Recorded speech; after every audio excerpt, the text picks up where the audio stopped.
ہم جو اپنے مرنے والوں پر روتے ہیں نا، اس کی موت پر نہیں روتے ہیں، لیکن ہمیں یقین ہے سب اللہ کی امانت ہے۔ بس یہ درد جدائی ہے جو سہا نہیں جاتا،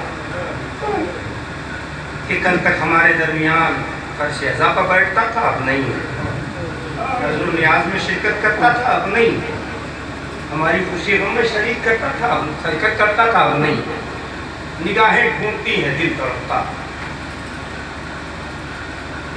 ورنہ ہمارے یہاں موت کا کوئی تصور ہی نہیں، ہمارے یہاں موت آتی ہے مگر شہادت کی چادر اوڑھ کے آتی ہے۔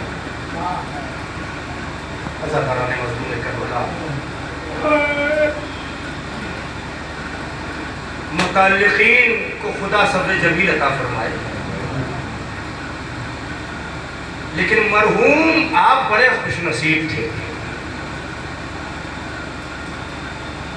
کہ جس عقیدے پر آپ نے آنکھیں کھولی تھیں اسی عقیدے کے ساتھ دنیا چھوڑی، اور اس کا سب سے بڑا ثبوت یہ مجمع ہے۔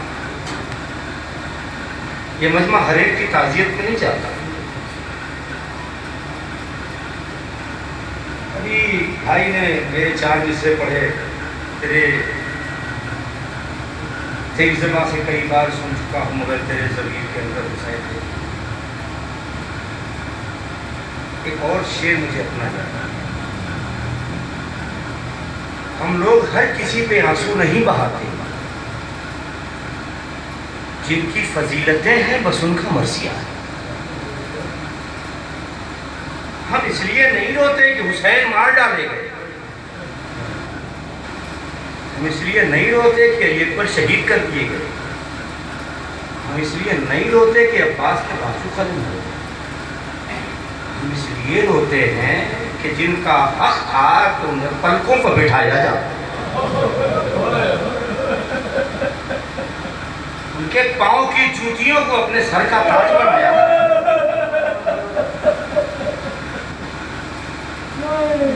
ان کے پیروں میں بیڑیاں ڈالی گئی، ان کے ہاتھوں میں ہتھکڑیاں، ان کا سر نیزے پہ چڑھایا گیا۔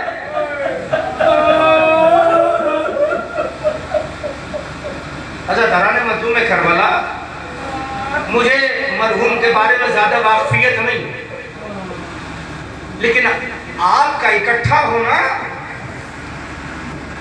اس بات کا اعلان ہے کہ مرحوم کے لیے جو کہنا، مستحسن کہنا، ایک لفظ بھی غلط نہیں برداشت کر سکتا۔ ہاں، جن کے ورثاء ہوتے ہیں، جن کے چاہنے والے ہوتے ہیں، نہ ان پر کوئی انگلی اٹھا سکتا ہے، نہ کوئی تانا دے سکتا ہے۔ اب ذرا سوچو اس جوان بیٹے کے دل پہ کیا گزرتی ہوگی، جس کے پاؤں میں بیڑیاں ہیں، ہاتھوں میں ہتھکڑیاں ہیں، جس کے باپ کا سر نوکے نیزہ پر ہے اور اعلان کرتے ہوئے جا رہے ہیں کہ دیکھو باغی کا سر آ رہا ہے۔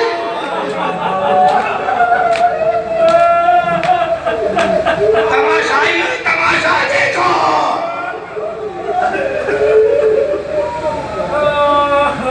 خدا کسی غم میں نہ رلائے سوائے عزاداران مظلوم کربلا تشہیر کرتے ہوئے لے گئے دربار ابن زیاد میں۔ یہ قافلہ پہنچا، یعنی کوفے میں۔ کون سا کوفہ؟ جہاں کی شہزادی زینب ظاہری اعتبار سے بھی کبھی شہزادی تھی، شہزادی تو وہ ابتدا سے آخر تک ہیں، کونین کی شہزادی، ظاہری طور پر بھی کوفے کی شہزادی۔ اس کوفے میں شہزادی زینب کا بھتیجا ترکو دیلم کے اسیروں کی طرح کھڑا، اور زینب و ام کلثوم کے سروں پر چادر تک نہیں،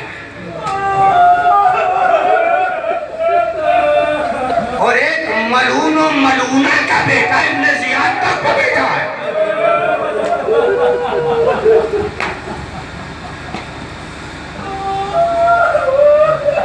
اب میں اور کیا پڑھوں؟ خطیب نہیں رلاتا ہے، آل محمد کی غربت رلاتی ہے، اور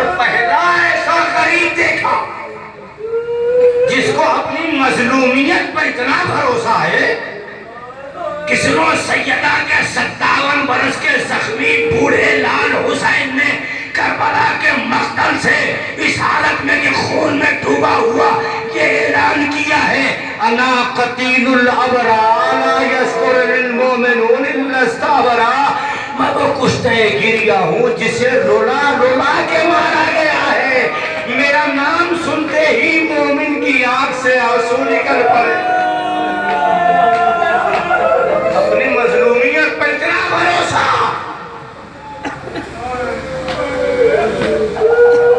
اس کی 4 برس کی بیٹی بھی دربار میں جسے سکینہ کہتے ہیں، عزاداران مظلوم کربلا، ابن زیاد ملعون کو ایک نیا ستم سوجھا، لفظی گستاخیاں کی جواب ملا، بندہ شکن ایک نیا ستم سوجھا۔ میں اس ستم کی ترجمانی نہیں کر سکتا۔ عزاداران مظلوم کربلا، محرم میں غالباً 2 دن رہے ہیں۔ میں جانتا ہوں اس طرح کی جو بستیاں یہاں کے افراد سال بھر پردیس میں ہوتے ہیں،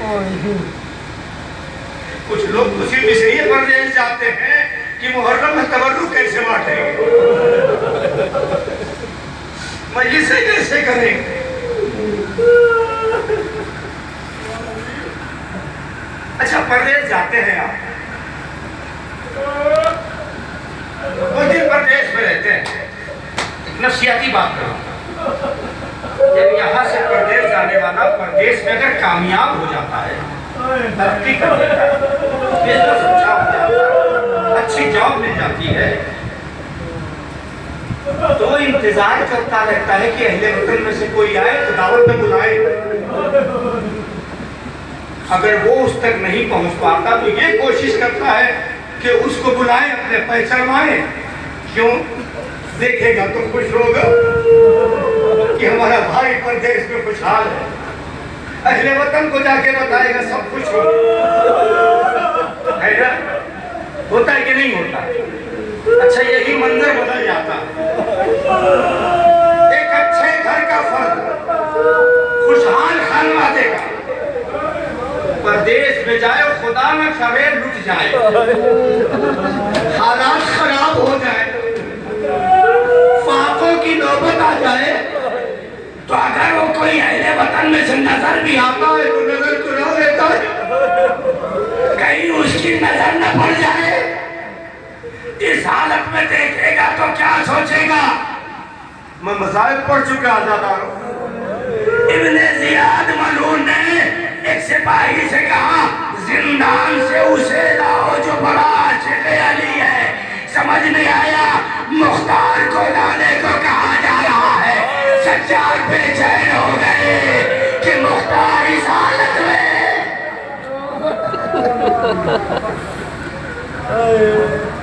سنو محرم قریب آ رہا ہے، سب روتے ہیں، کچھ دل سے روتے ہیں، کچھ آنسوؤں سے، لیکن یہ کہا گیا ہے کہ جب حسین کی مجلس میں آنسو نہ نکلے، تو جب مجلس ہو رہی ہو تو خدا سے حسین کا واسطہ دے کے دعا کرنی چاہیے، پروردگار غربت حسین کا واسطہ ہمیں اس محرومی سے نجات دے، چند آنسو کے قطرے دے دے تاکہ میری آنکھیں رومال زہرا سے شرمندہ نہ ہو۔